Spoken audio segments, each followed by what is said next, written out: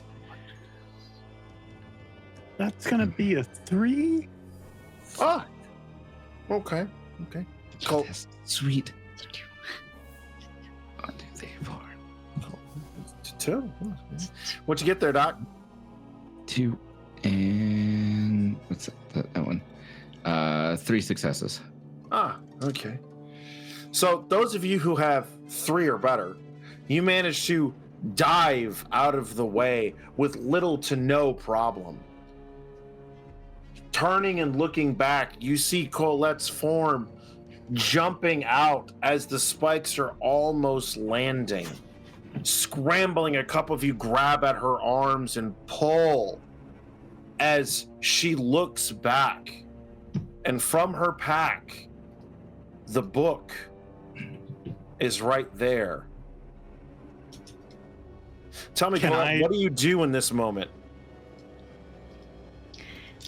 So, okay. So, like, spikes are about to come down on me.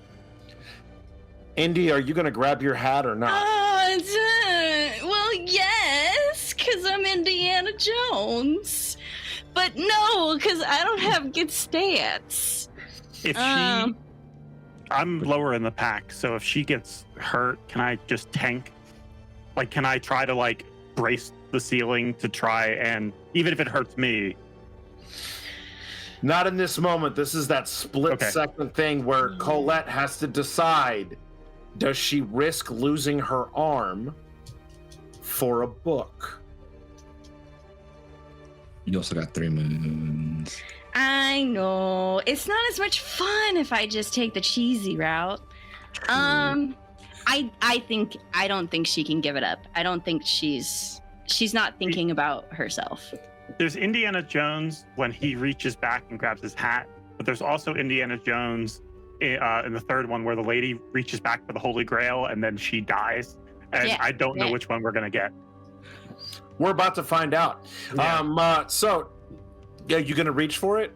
Yeah, I think in this moment she's not thinking about herself. She's thinking. All right, go ahead and roll me Dex Athletics, please.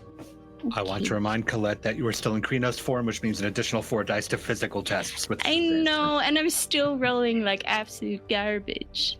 Well, a moon will give you at least 1. True. What'd you roll? That's a happy face, right? So, Colette, as you reach for that book, your Krinos form cupping the top of that book as you are trying to rake it back as fast as you can. A silvered spike juts down through the top of your wrist and into the ground, and with all of your strength and natural cause, you rip your arm back, splitting your hand in 2 across the spiked blade, dealing 3 points of aggravated damage. As you recoil back, this howl lets out of your mouth and echoing down the hall, blood pouring down your arm as you all look and see her hand desperately trying to stitch itself together, but that element of silver preventing the wound immediately festering as she is coiling back, licking at it absently, trying to get it to just work as best as she can. I'm taking alpha position at this point. I'm going to go up to Colette, grab her head, and just say, change. And I'm going to shift to Glabro as physical demonstration. Does she have the book? No. No! Okay. I think she's kind of gone. I think mentally that was a lot for her. And I think she, Tinker takes alpha and she will shift, but she's catatonic, sitting there, looking at her but also kind of like looking at where the book is, kind of like. And Tinker's logic is Glabro doesn't have, well, Glabro like is, maybe the shifting can help more because if Silver is going to do what Silver does, but we can't regenerate in Lupus or Hamid, but try anything at this point. Yeah, and you'll see Doc also jump in and just try and do another Mother's Touch, burn another will point. What's your rage right now? If I got a rage from us going to Krinos, I only have 2. Sweet, that makes things so much easier. I feel like we should all have one after seeing your hand get cut from elbow to fingertip. Unfortunately, no. No? Okay. No. Just me. Okay. Just I'm sure George. Just not... me, George, person. Yes. Got it. Yeah. Yeah. I only have 2 successes. I needed one more to That's do it, okay. and I don't. Yeah. That's okay. You shift into Glabro form. The fur descending and melting off of you in that moment, or descending into your skin. And you look at your hand and you instinctively just clutch at it again. It trying to stitch itself back together, but again, the wound looks festered. It needs to be clean, needs to be mended and taken care of. What do you do in this moment? I think Colette is like catatonic. I think that there's a solid like 30 seconds to a minute before like anything happens on her end. The rest of you? I'm looking for more traps or any sign of where we're supposed to go. Tinker's going to rip the arm off of his work suit and just wrap Colette's arm to push the pieces together and hold them together. It's also technically part of the rite of dedication, so if she changes, it'll change with her. Give me a medicine check. All right. I will. What's the attribute stat to that? Intelligence. Okay. I will put forward that I'm not trying to do anything particularly medical. I'm just tying it together. But let's see what I can get with my. See whether or not she gains a benefit out of it. Pretty much with my two dice, 2 successes. Okay. All right. So, Jacqueline, you can roll 2 stamina dice. Oh, okay.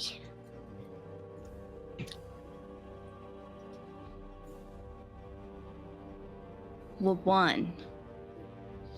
One of your aggravated goes to lethal. I don't know what that means, but okay. So, aggravated damage needs mystical or otherworldly type healing, right? For vampires, it needs vampiric blood. For werewolves, it needs rites of cleansing and things along those lines. And it takes a really, really long time to heal it. Though werewolves have a natural immunity and natural healing factors that come into play. And so in doing so, through the assistance and the belief from your alpha, it has ensured that one of those points of aggravated damage is reduced to lethal.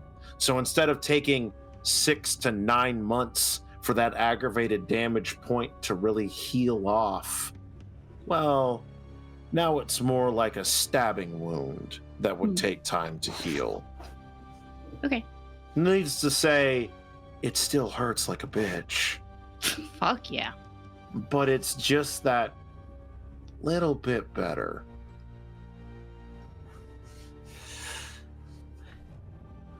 It's just a book. Colette.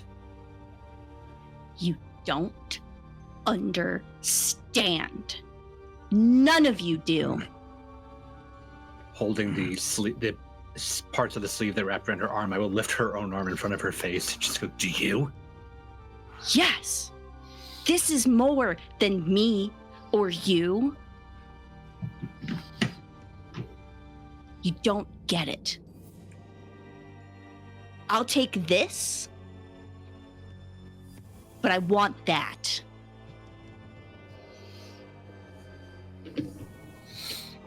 Your priority may be that book, but my priority is all of you.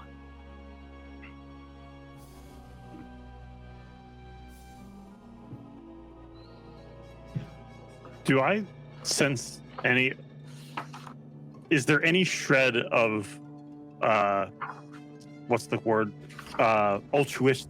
Altruistic motivations for Colette, or does this sound like someone has to show up their daddy, and the world will burn if that's okay? If that's what it means, making that happen.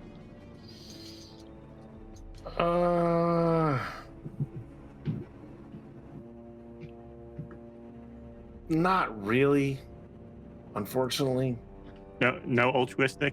Is that what you're saying? Or not really, she's not going to burn the world? Nah, she's not gonna burn the world, you don't think? But the night's still young. And people can change their minds very quickly. Or people don't realize their mind was made up. They've been lying to themselves for a very long time. That's what I'm worried about. And yeah,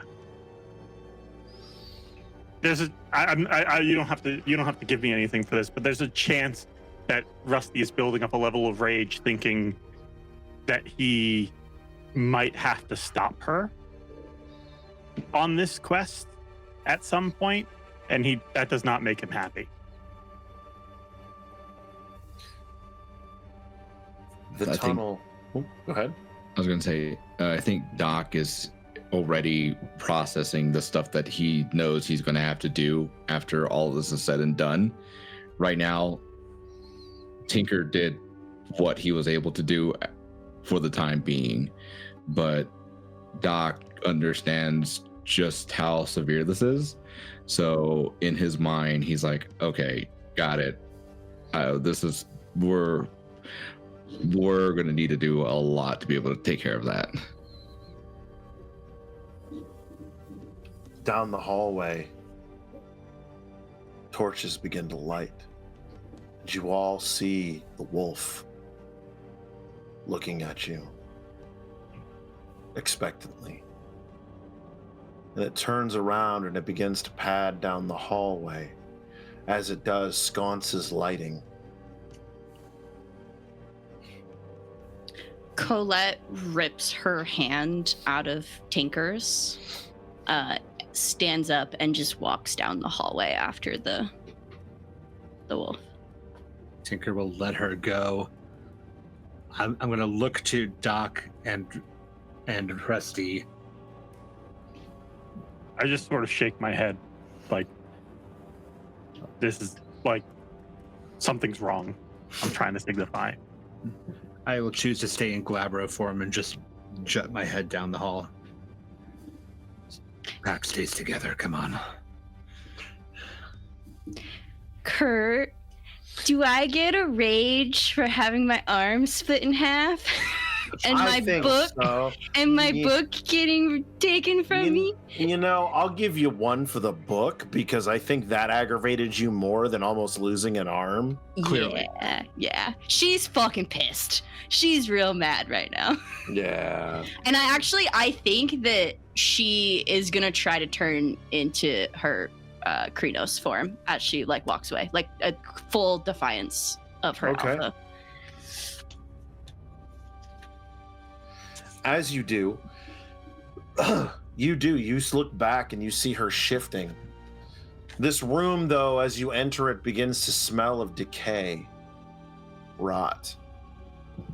Looking with both eyes, the tendrils all lead to one point. This enlarged figure, somehow preserved. A blade of remarkable origin and craftsmanship, piercing its chest, stapling this creature to it, to this stone table, for lack of a better term. Its gray fur lining its whole body, its teeth coiled back in a snarl, all of its teeth silvered. As you look around, and you can see where at one point there was a fight here, but then there's also pictures along the walls of a wolf coming from the wood and becoming a man. And you see the image of an inverted triangle and a woman piercing the wolf.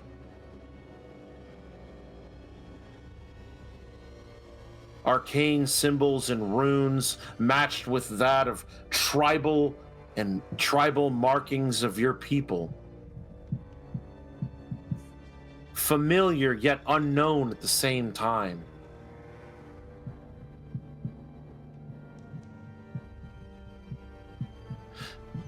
And only in that moment, the world begins to melt away as you each in turn stare upon this odd marking on the wall that's telling a tale, telling a story of long ago. And you see him, the wolf, the first, shifting into his full war form, his Kronos form, his silvered fur, silvered teeth. As he stands there turning, and you hear the word deal come from his mouth.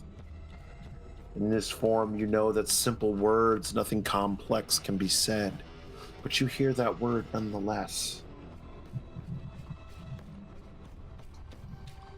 And enters a wild and feral-looking woman in remnants of a noble's dress, her face largely unremarkable, except for a vile intent in the depths of her eyes. Eyes that seem to hold the very void of nothingness within them.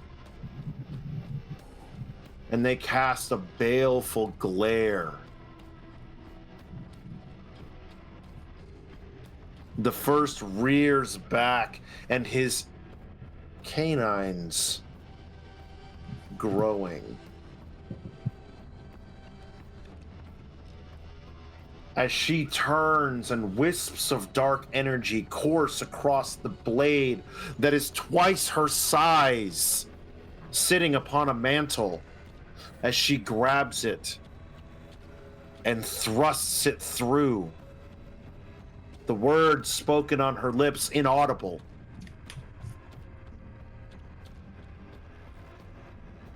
As he is stapled to the stone desk before you. And it wisps away.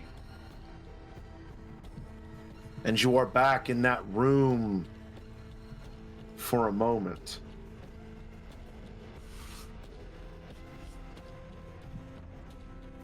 The image on the wall haunting you, gnawing at your soul, at your spirit, at your mind.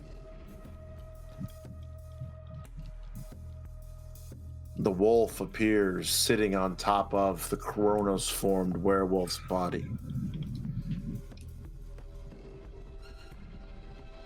Release me. Let me help. Let me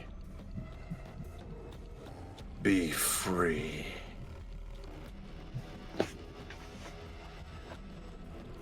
think I'm the only one that can speak in full sentences right now, so I'm going to take the lead here and ask, What deal did you make?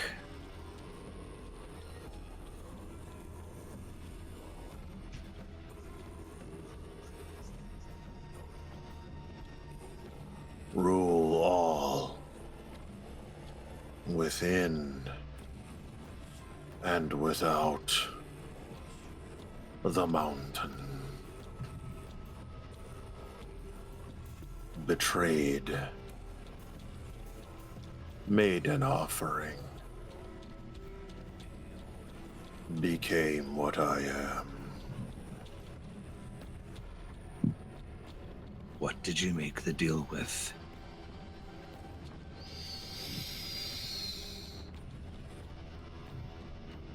That which should not be.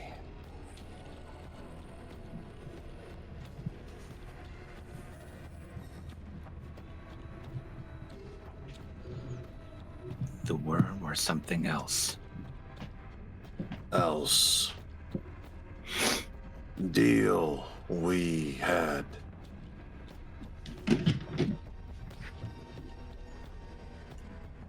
I will set things right. Let me be as one again. I'll turn to face the rest of my pack, because I'm in Glabro, I have more of a human face, and you guys can see that very concerned look on Tinker's face. This making a deal with something outside of the wild weaver or worm for this, and now trying to come back from it, sits wrong. But he doesn't know enough about what's going on to make a call. So he's looking to the pack for, as he always does, the input. I growl and shake my head no.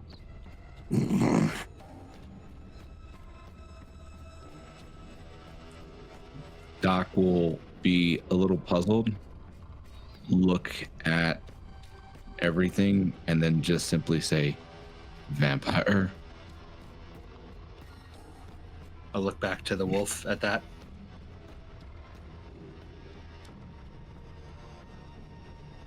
It just sits there staring. Worse.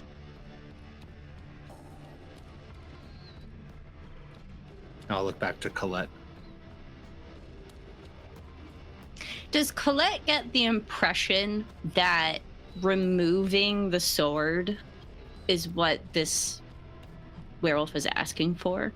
Mm-hmm. He's asking you to remove the king's claw. Right.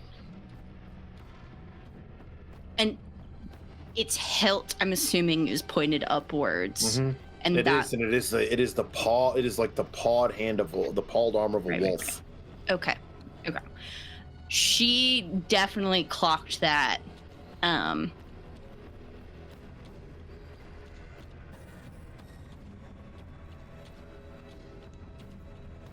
she takes a step towards the werewolf.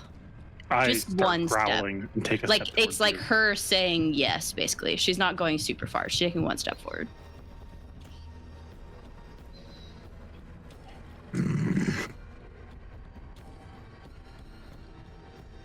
I'll pivot back to the wolf and gesture to Doc. Did you make a deal with the night creatures?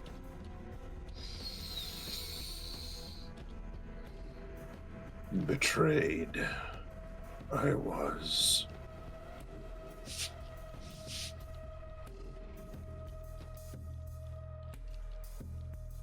By whom? Those that dwell in shadows. Night creatures.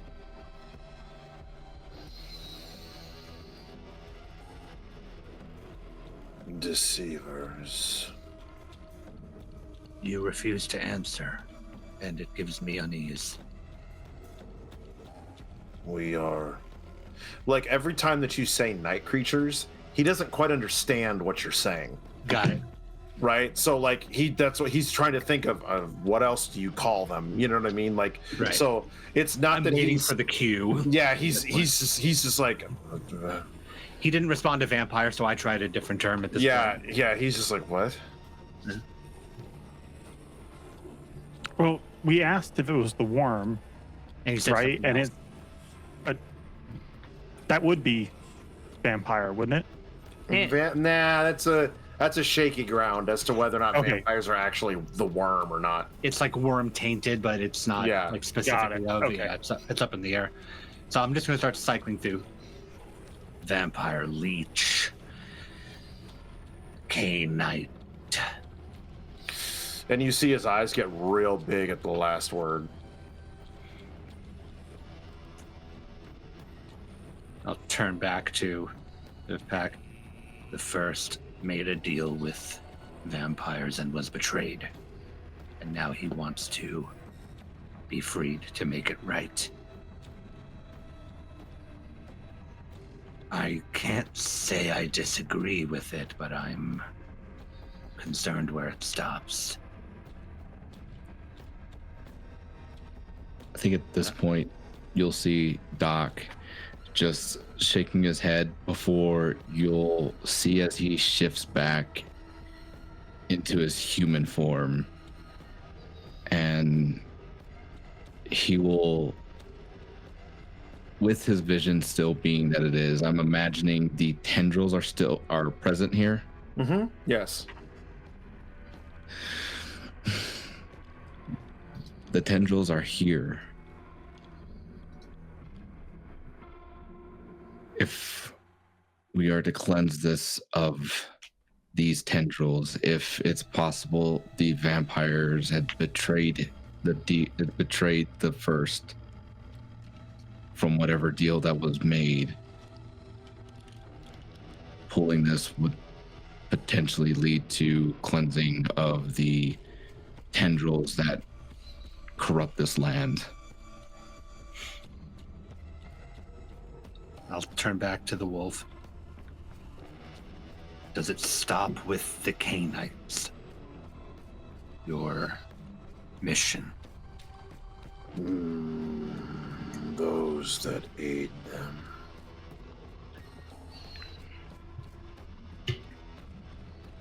Above table, that would be Daddy Silver guy. Mm-hmm. Just for the audience at home.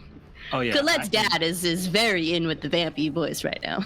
And Tinker heard that in like episode 1, 2. I don't remember at this point. Yeah, so that will cause a pivot back to Colette.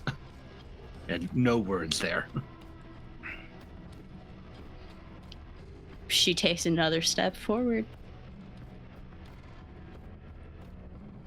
We know Colette's mind is made up, so I'm looking to Doc and Rusty. Doc has made a good point of cleansing the area. Rusty is understandably trepidatious. And I think it's been rather well established that Tinker takes care of his own, but Tinker is not the decisive alpha that we have seen in other people. And he is looking for a sense of group unity, if not majority. You would notice that Rusty's eyes are completely fixated on Colette, and as she steps towards it, he does as well. But doesn't seem like he's interested in what she's pursuing, but more so worried.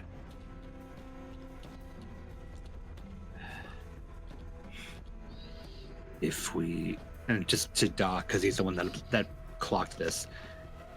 if we let him out to do this, to cleanse, this becomes a crusade in our city, which is beneficial, but can hit home as well. I understand that.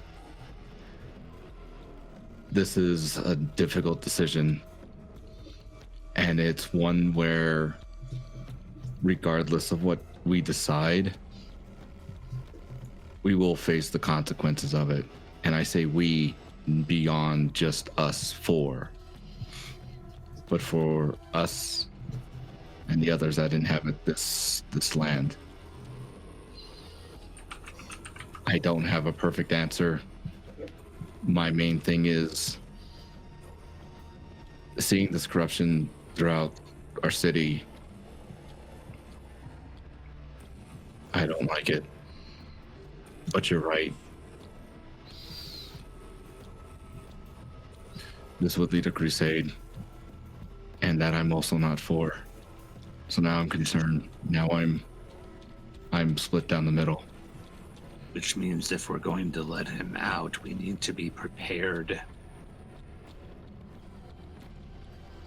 Just stop. Storyteller? We let Oh, out. sorry. Go ahead. That was the end of the sentence. To stop, we let out. All right, Storyteller, if we remove this thing, that looks like it would help. Does it seem like there might be a way to, before removing this thing, end whatever suffering it's going through? Like, maybe grabbing one end and just pulling it through the sword until it is cut in half, or anything like that? Like, Given the stone in which it's laying on, that might be a feat of strength that you may not even possess in your current form. but there doesn't look like there's any way to maybe kill this thing or end its suffering. Colette, as they're debating, it's looking you in the eyes. Within your mind, not through your ears. My soul is torn apart by grief and regret. I cannot rest until I redress the mistakes I have made. I have suffered under the weight of those mistakes for centuries. My pain and my grief are what caused the taint. Give me this chance to cleanse my soul, to cleanse the holy mountain, and to make right all things again, so that I may finally rest.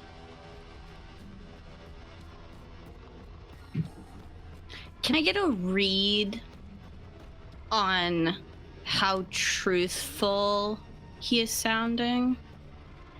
I didn't think so. I think she's full in. I think she's captivated. I think that she sees a whole lot of pluses on her end here. How much distance between her and Rusty? I'd say Rusty's probably slightly distracted talking with the other two at this point. No, I said I've been keeping my eye on her. And Yeah. as she gets closer to it, I'm getting closer, thinking, I really don't want this to be the case, but I'm worried that Okay. we're going to have Tinker was in a one-on-one conversation with Doc at this point because Colette and Rusty seem to have very much made up their minds. Doc is the swing at this point. I think she'll turn to look at Doc and make eye contact with him. And there's almost like a pleading in her eyes.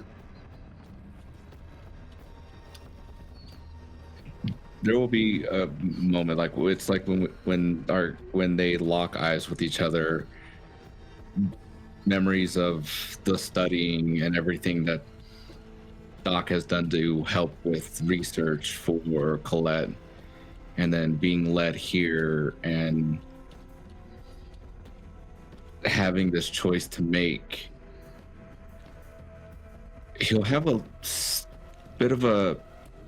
sad look, but you'll also see him just kind of nod at you. It's like a damned if we do, but damned if we don't. But we have to make a decision. And with that nod, I'll nod. For the city, then. And I will step to the side because I can tell that Colette is the one that's most amped for this. Plus, it's her tribe.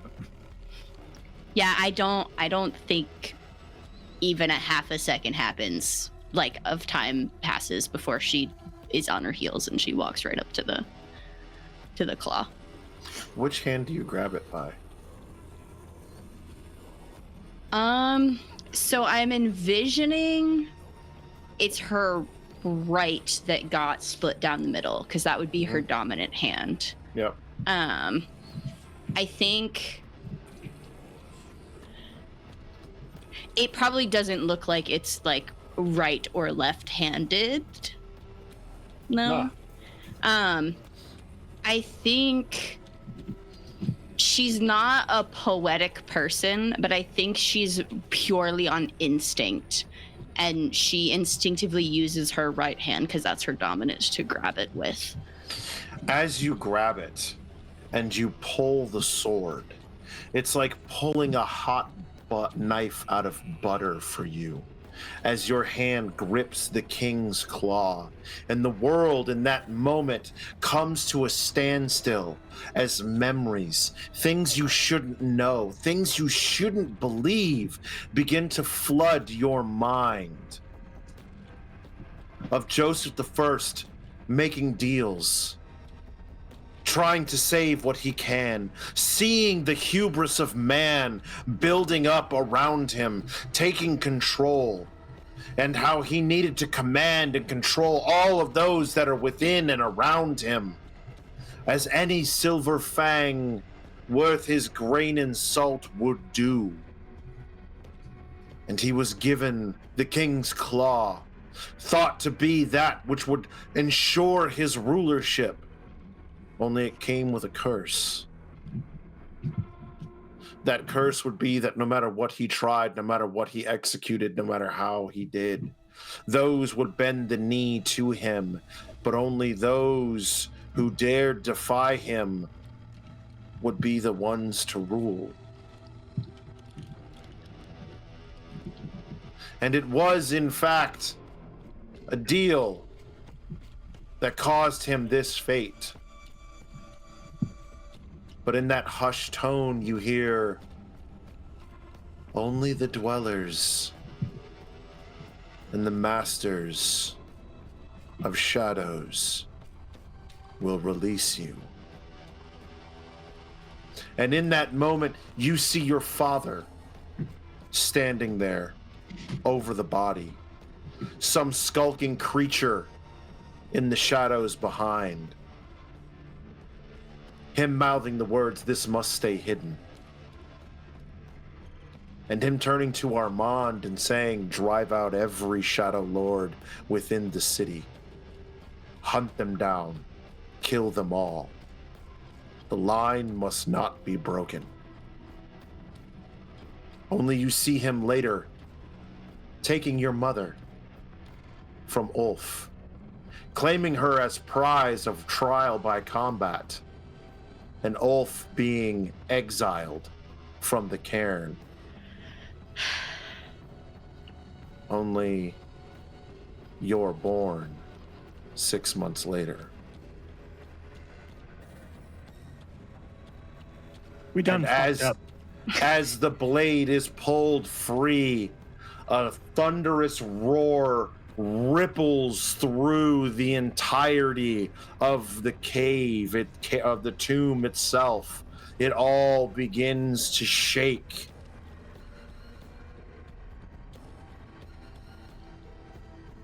And eyes open. But they are not the eyes of a Lupin. They are the blood-red eyes of an abomination. And that is where we're going to end for tonight. You son of a bitch, how dare you?